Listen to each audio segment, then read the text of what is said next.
안녕하세요. 성경 사랑하는 이집사입니다. 오늘은 창세기 12장부터 시작해 보도록 하겠습니다.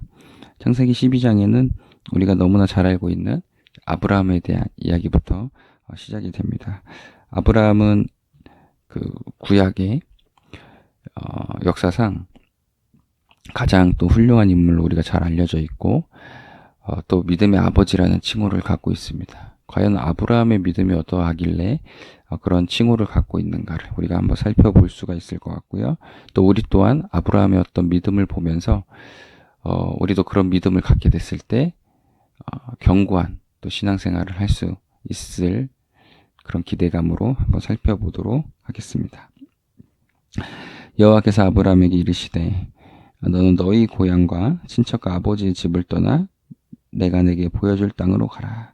아브라함의 이름, 처음에 이름은 아브라함이었죠.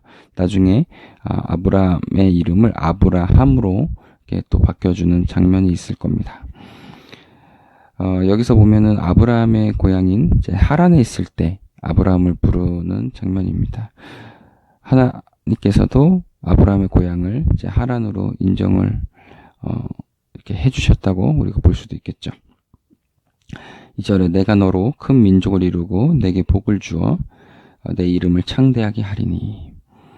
하나님께서 아브라함을 선택하시고 이런 믿음을 주셨는데 아무에게나 이런 믿음을 주시지 않으셨겠죠. 하나님께서는 약속을 하시면 반드시 이루시고 지키시기 때문에 함부로 이런 약속을 할 수가 없습니다. 근데 아브라함에게 이런 약속을 주셨다는 것은 그만큼 아브라함에게 대한 어떤 기대감도 있다라는 것이죠. 큰 기대감을 갖고 있다라는 것이죠. 너를 축복하는 자에게는 내가 복을 내리고 너를 저주하는 자에게는 내가 저주하리니 땅의 모든 족속이 너로 말미암아 복을 얻을 것이라 하신지라. 사실 아브라함의 환경을 보면 그 하나님을 믿는 집안에서 이렇게 태어난 사람이 아닙니다. 여호수아 24장 2절에 보면 당시 아브라함의 아버지 데라는 이방인을 섬기는 사람이었다고 해요.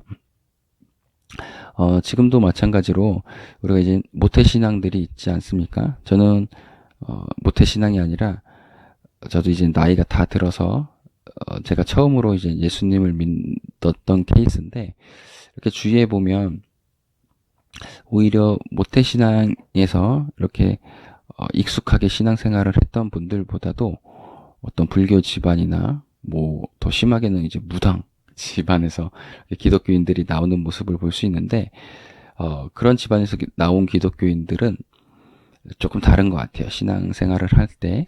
왜 그러냐면 그들은 좀 절박함이 있거든요. 또 절실함이 있기 때문에 물론 이제 훌륭한 기독교 집안에서 자란 모태신앙인들은 전 참으로 너무나 부럽습니다. 또 그분들이 신앙이 견고한 분들도 너무나 또 훌륭한 분들도 많이 있습니다.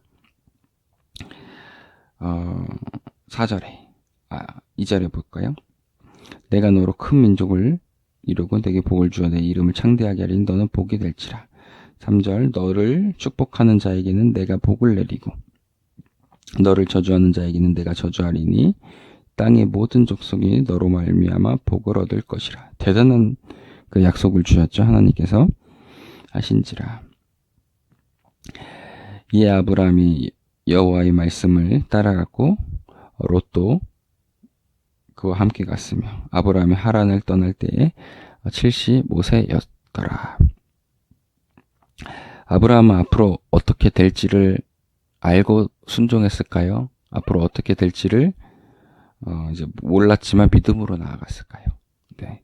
히브리서 11장 8절에 보면 그 후자였던 것을 우리가 알 수 있습니다. 아브라함은 이 말씀 하나에 순종함으로 나아갔다라는 것이죠. 이 순종함을 통해 우리가 배울 것이 참 많을 것이라고 생각이 듭니다. 아브라함은 75세에 부르심을 받았습니다. 물론 이때 장수를 하였지만 75세라는 나이가 청년의 나이는 아니었어요. 뭐 이제 중년 이상의 나이에 이런 믿음으로 순종했다라는 것은 대단하다는 것을 우리가 알 수가 있겠죠.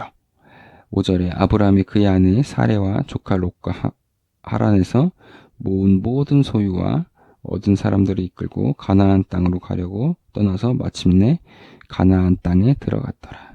지금이야 우리가 뭐 이제 어떤 지역을 이동할 때 교통이 발달됐기 때문에 뭐 트럭을 타고 가든지 자동차를 타고 가든지 비행기를 타고 가든지 아주 편안하게 갈 수 있지만 이 당시만 해도 도보로 가야 됐고 또 그런 가는 과정이 지금처럼 치안이 이렇게 발달되지 않았기 때문에 언제 어디서 그 목숨이 그 잃을지 이렇게 짐작조차 할 수 없을 만큼 그런 환경이었다는 것을 우리가 조금 더 인식을 하고 성경을 보게 되면 이 믿음이 그냥 순종했나 보다 이렇게 볼 수만 있는 것이 아니라는 거죠.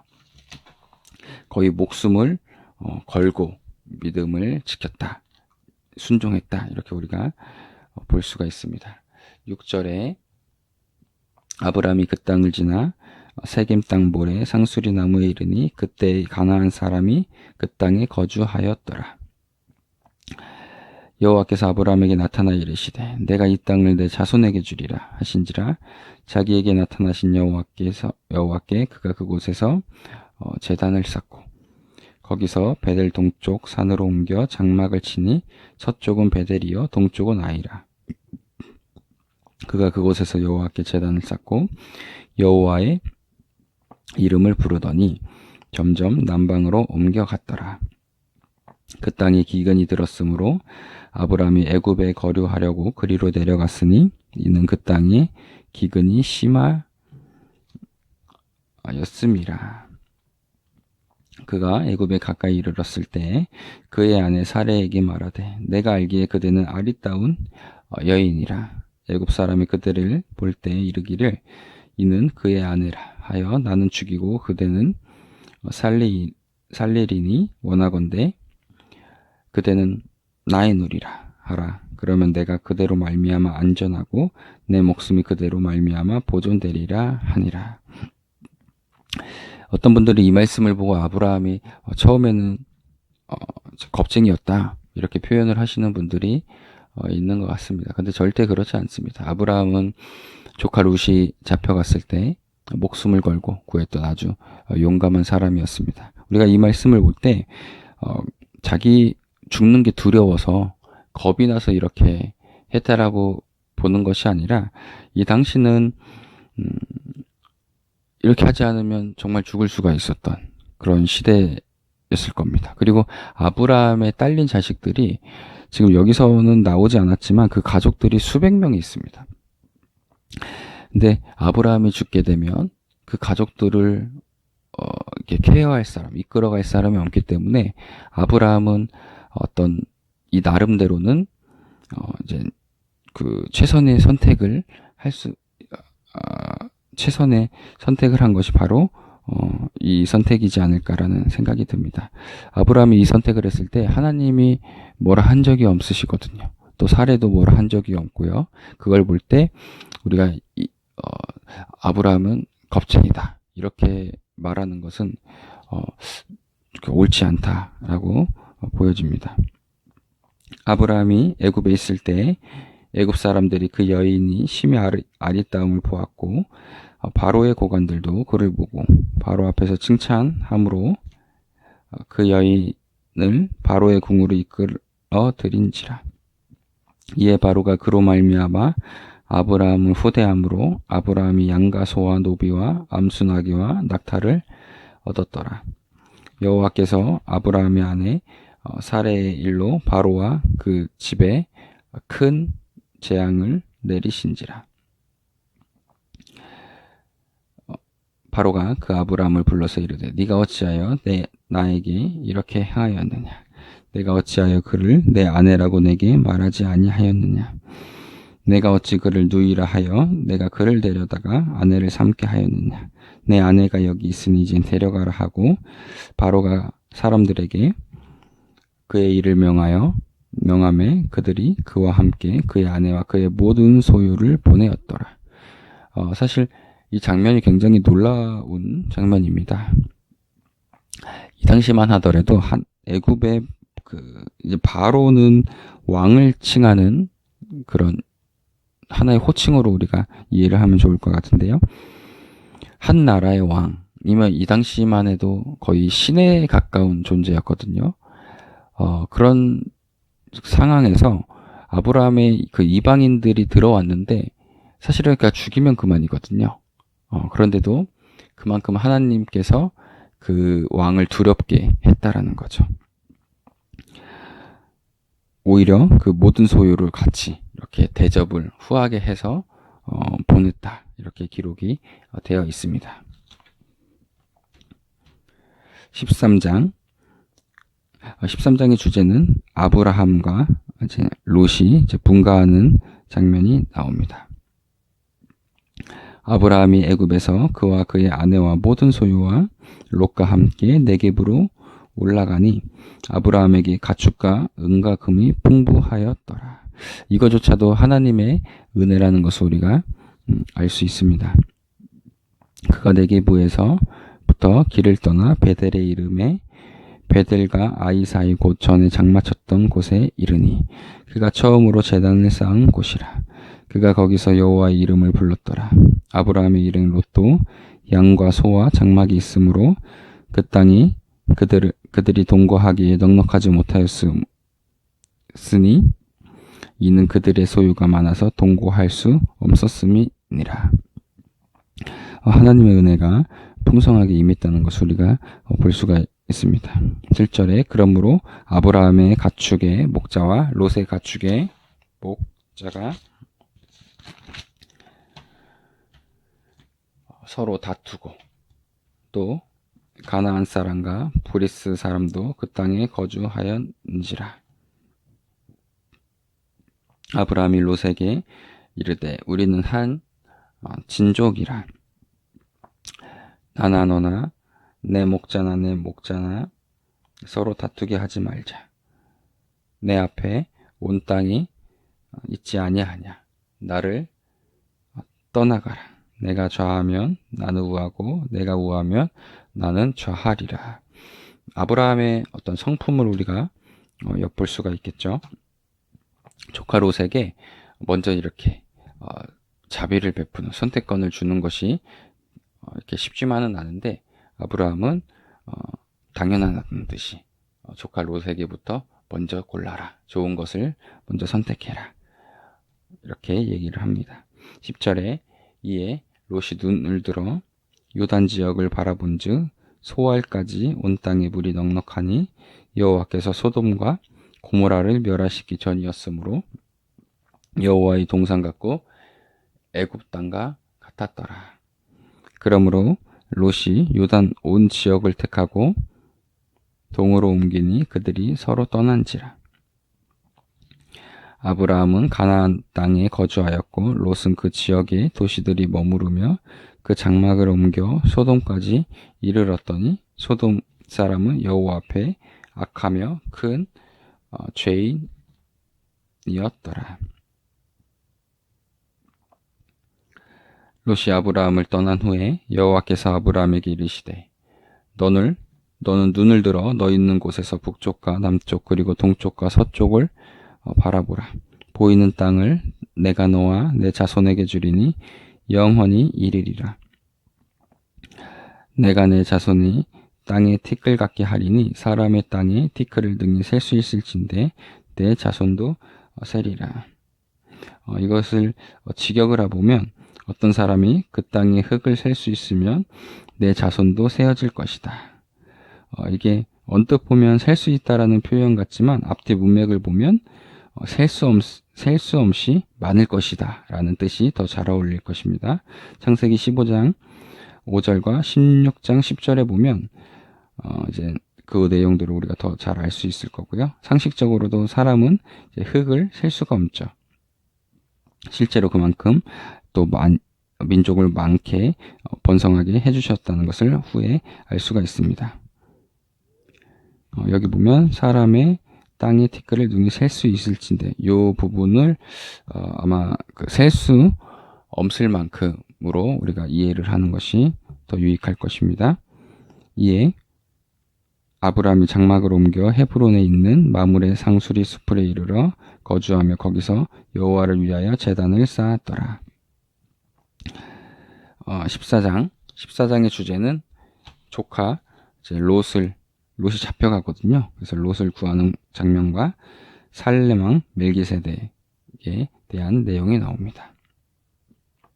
당시에 신할 왕 아무라멜과 엘라살 왕 아리옥과 엘람 왕 그돌라오멜과 고임 왕 디달이 소돔 왕 베라와 고모라 왕 비르사와 아드마 왕 시납과 스보임 왕 세메벨과 벨라 곧 소알 왕과 싸우니라. 여기 보면은 1절의 이제 왕들과 2절의 왕들이 이제 싸우게 되는 장면이 나옵니다. 근데 서로 싸우게 된 이유가 또 바로 4절에 나옵니다. 3절에는 이들이 다 시틴 골짜기 곧 지금의 염해에 모였더라. 이들이 12년 동안 그돌라오멜을 섬기다가 제14년에 배반한지라. 여기 보면은 싸우게 된 이유가 나오죠. 한 나라를 섬기다가 그때 이제 배반을 하게 돼서 서로 싸우게 됩니다. 5절 제14년에 그돌라오멜과 그와 함께한 왕들이 나와서 아스도롯 가르나임에서 르바 족속을 함에서 수수 족속을 사회 기라다임에서 엠 족속을 치고 호리 족속을 그 산 세일에서 쳐서 광야 근방 엘바란까지 이르렀음에 그들이 돌이켜 엠미스바 곧 가데스에 이르러 아발레 족속의 온 땅과 하사손 다말에 사는 아모리 족속을 친지라. 소돔 왕과 고모라 왕과 아드마 왕과 스보임 왕과 벨라고 소알 왕이 나와서 시틴 골짜기에서 그들과 전쟁을 하기 위하여 진을 쳤더니 엘람 왕 그돌라오멜과 고임 왕 디달과 시나랑 아브라멜과 엘라살 왕 아리옥과 네 왕이 그 5 왕과 맞서니라.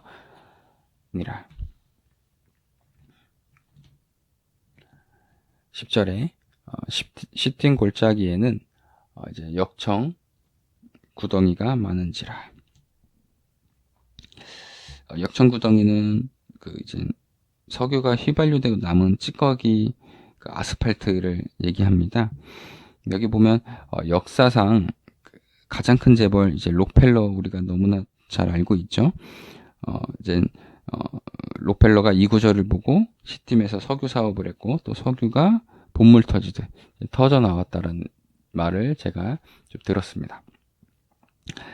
소돔 왕과 고모라 왕이 달아날 때 그들이 거기 빠지고 그 나머지는 산으로 도망하매 내 왕이 소돔과 고모라의 모든 재물과 양식을 빼앗아 가고 소돔에 거주하는 아브라함의 조카 롯도 사로잡고 그 재물까지 노락하여 갔더라. 도망간 자가 와서 히브리 사람 아브라함에게 알리니 그때에 아브라함이 아므리 족속 마므레의 상수리 숲을 근처에 거주하였더라. 마므레는 에스고골의 형제요 또 아넬의 형제라. 이들은 아브라함과 동맹한 사람들이었습니다. 마므레 에스골 또 아넬의 형제 이들은 아브라함과 같이 함께 이제 살고 지냈다는 것을 우리가 여기서 알 수가 있습니다. 아브라함이 그의 조카가 사로잡혔음을 듣고 집에서 길리고 훈련되자 318명을 거느리고 단까지 쫓아가서 그와 그의 가신들이 나뉘어 밤에 그들을 쳐부수고 다메세 왼편 호바까지 쫓아가 모든 빼앗겼던 재물과 자기의 조카 롯과 그의 재물과 또 부녀와 친척을 다 찾아왔더라. 아까도 말씀드렸지만 아브라함은 절대로 또 겁쟁이가 아니었습니다. 또한 굉장히 명석하였고 용감하였습니다. 그리고 그 당시에 이미 집에서 이게 길리고 훈련된 자 318명을 미리 이렇게 준비할 정도로 아주 뛰어난 인물이었다라는 것이죠. 그리고 그것 또한 또 밤에 그 당시에 지금처럼 이렇게 뭐 조명 시설이나 이런 게 전혀 없었음에도 밤에 쳐들어가서 전쟁을 할 만큼 훈련이 아주 잘 돼 있다라는 것을 우리가 짐작해 볼 수가 있을 것 같고요. 또 하나 여기 보시면 이 단까지라는 명칭이 나왔는데 사사기 18절 29절에 보면 이 단이라는 지역이 처음에는 라이스라는 이름으로 있었습니다. 라이스라는 지역이었습니다. 근데 그 라이스라는 지역이 사사 시대에 단이라는 이름으로 고쳐 부르게 되었다는 것을 사사기에서 우리가 알 수가 있는데요. 그렇다면 창세기가 기록이 상당히 후에 기록되었다는 것을 우리가 짐작해 볼 수가 있습니다. 당연히 모세는 쓸 수가 없었겠죠. 모세는 사사기 전에 인물이기 때문에 이런 것을 볼 때 모세가 과연 이 모세 오경이라고 하잖아요. 그 오경을 기록을 했는가라는 것을 우리가 조금 의문을 갖고 바라보는 시각을 가질 수도 있겠죠.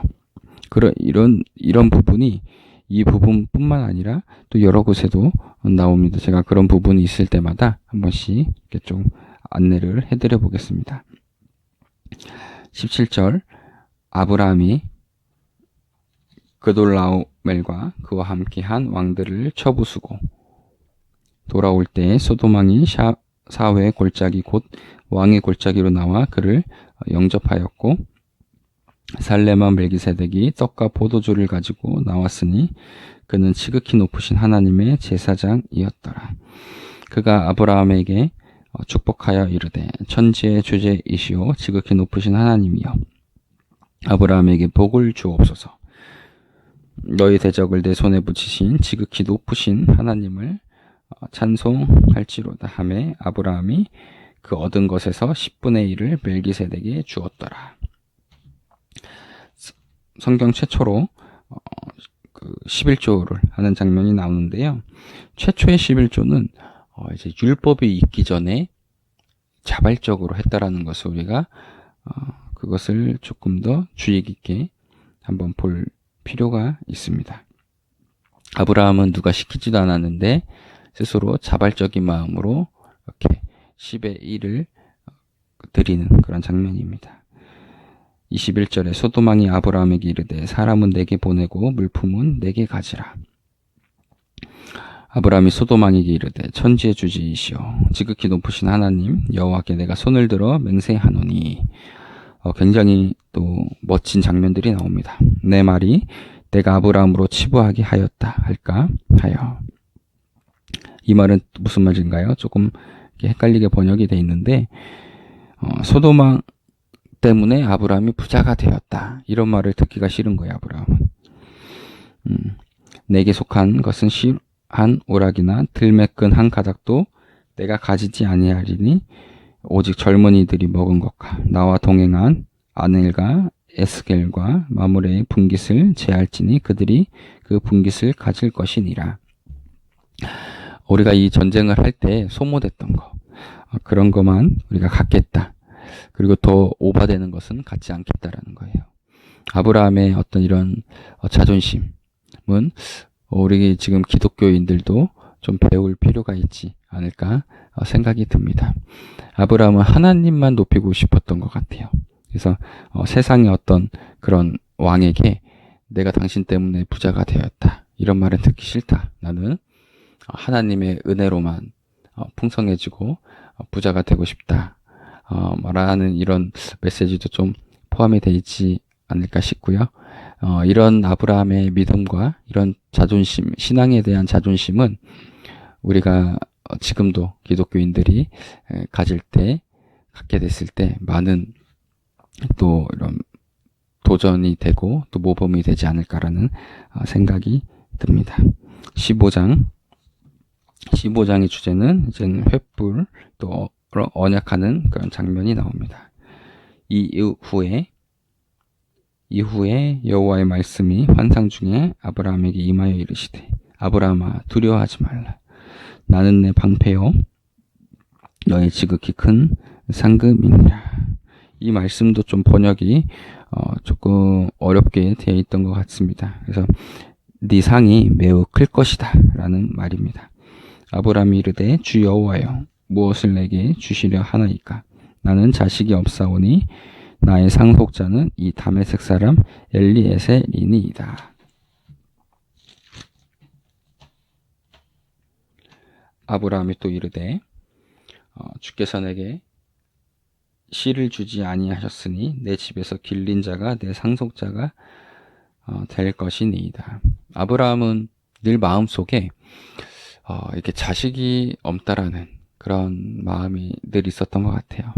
물론 이제 어떤 부도 주셨고 또 그 당시에 어떤 명예도 주셨고 그 다른 것은 다 주셨지만 자녀가 없다라는 그게 늘 좀 마음의 무거움으로 있었던 것 같습니다. 4절에 여호와의 말씀이 그에게 임하여 이르시되 그 사람이 내 상속자가 아니라 내 몸에서 날 자가 내 상속자가 되리라 하시고 그를 이끌고 밖으로 나가 이르시되 하늘을 우러러 무뼈를 셀 수 있나 보라.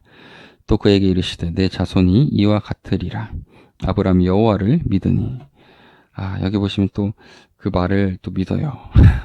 아브라함의 그 믿음은 정말 놀라운 것 같습니다. 여호와께서 이를 그의 의로 여기시고 또 그에게 이르시되 나는 이 땅을 내게 주어 소유로 삼게 하려고 너는 갈대아인의 우르에서 이끌어낸 여호와니라.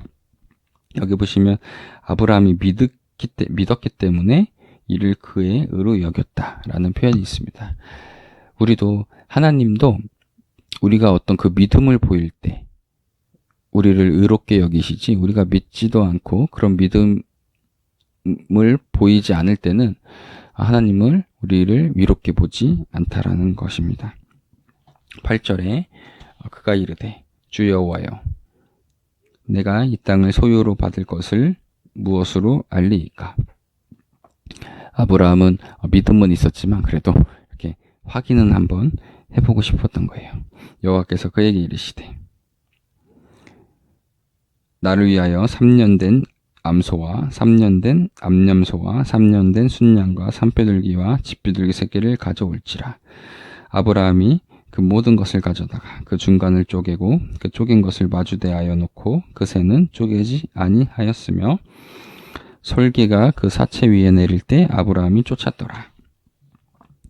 해질 때 아브라함이 깊이 잠이 임하고 큰 흑암과 두려움이 그에게 임하였더니 여호와께서 아브라함에게 이르시되 너는 반드시 알라. 내 자손이 이방에게 객이 되어 그들을 섬기겠고 그들은 400년 동안 내 자손을 괴롭히리니 그들이 섬기는 나라를 내가 징벌할지며 그 후에 내 자손이 큰 재물을 이끌고 나오니라.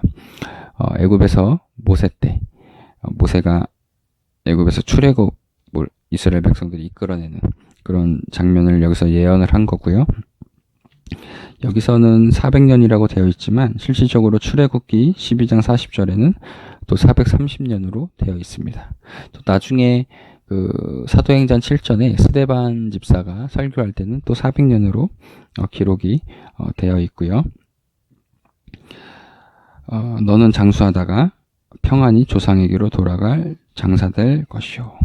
15절에 아까 여기에 말씀드렸던 만약에 출애굽 창세기와 출애굽기의 저자가 같다면 동일하게 400년으로 맞췄을 거예요. 그러나 제가 이런 구절도 볼 때 저자가 다를 수도 있지 않을까라는 생각이 듭니다. 16절에 내 자손은 4대 만에 이 땅으로 돌아오리니 이는 아모리 족속의 죄악이 아직 가득 차지 아니함이라 하시더니 이 말씀은 조금 더 우리가 이렇게 심도 있게 볼 수 있을 말씀인데요. 나중에 이제 모세에게 가나안 땅으로 들어가라 이렇게 명령을 하시잖아요. 근데 그 가나안 땅을 들어갈 때 가나안 땅을 들어가서 그 사람들을 다 죽이거나 쫓아내거든요. 그걸 볼 때 많은 사람들이 이렇게 잘 살고 있는 사람들을 왜 하나님은 죽이라고 했을까? 왜 쫓아내라고 했을까? 이런 의문을 갖게 됩니다. 그러나 그 말씀을 풀 수 있는 바로 이 메시지가 16절에도 있고요. 레위기 18절에도 있고요. 또 신명기에도 나옵니다. 그 이유는 이 땅이 아주 악한 땅이었다는 것을 우리가 알 수 있습니다. 만약에 가나안 사람들이 정말 신실하게 아주 성실하게 착하게 하나님 뜻대로 살고 있었던 민족이었다면 절대로 하나님께서는 그 땅을 가서 죽이라 뭐 이런 명령을 하지 않았을 겁니다. 17절 해가 져서 어두울 때 연기 나는 화로가 보이며 타는 횃불이 쪼갠 고기 사이로 지나더라. 그날에 여호와께서 아브라함과 더불어 언약을 세워 이르시되 내가 이 땅을 애굽 강에서부터 그 큰 강 유브라데까지 내 자손에게 주노니. 실질적으로 이 말씀의 예언은 솔로몬 때 이루어지게 됩니다. 열왕기 상에 보면 4장 21절에 보면 솔로몬 당시 아주 큰 그 대국을 이루었다는 것을 우리가 알 수 있습니다. 죄송합니다. 목이 갑자기 메이네요. 19절에 곧 겟 족속과 그니스 족속과 감문 족속과 헷 족속과 브리스 족속과 르바 족속과 아무리 족속과 가나안 족속과 기르가스 족속과 여부스 족속의 땅이니라 하셨더라. 16장의 주제는 이스마엘 출생입니다. 아브라함의 아내 사레는 출산하지 못하였고 그에게 한 여종이 있으니 애굽 사람이요 이름은 하갈이라. 그 여종의 출생지가 애굽 사람이라는 것을 알 수가 있죠. 사레가 아브라함에게 이르되 여호와께서 내 출산을 허락하지 아니하셨으니 원하건대 내 여종에게 들어가라. 내가 그로 말미암아 자녀를 얻을까 하노라 하매 아브라함이 사레의 말을 들으니라. 이 장면은 아브라함과 사레의 두 사람 모두 조금 경솔한 행동입니다. 어떻게 보면 실수라고 볼 수도 있을 것 같아요. 아브라함의 하나님의 말씀을 들어야 하는데 사레의 말을 들은 거죠. 한 인간의 말을 들었습니다. 그 결과 족보가 굉장히 꼬이게 되죠. 3절에 아브라함의 아내 사레가 그 여종 애굽 사람 하갈을 데려다가 그 남편 아브라함에게 첩으로 준 때는 아브라함이 가나안 땅에 거주한 지 10년 후였더라. 물론 이제 인간적인 마음으로는 이해는 됩니다.